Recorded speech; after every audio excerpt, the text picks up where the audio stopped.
Червона калина, будинку культури села Вовчків. Керівник Валентин Гордієнко. Зустрічайте.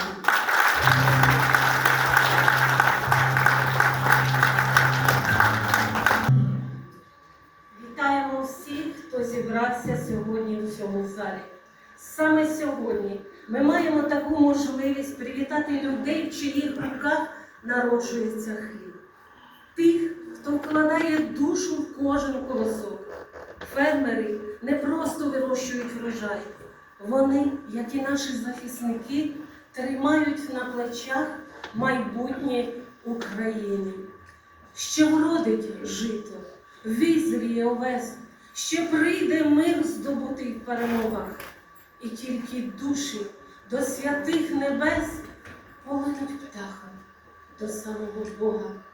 Ще будуть квіти, бджоли і нектар, нап'ються пуп'янки живильної водиці, і тільки кров пролита на вівтар розквітне маком в золотій пшениці. І тільки біль ніколи не пройде.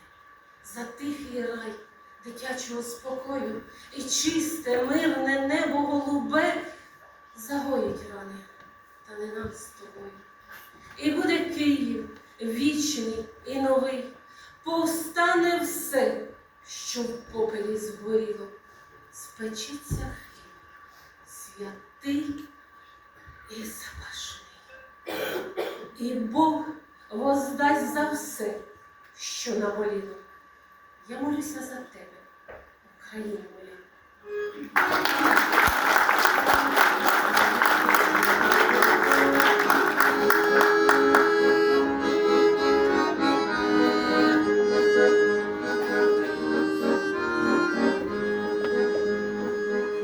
Я молюся за тебе.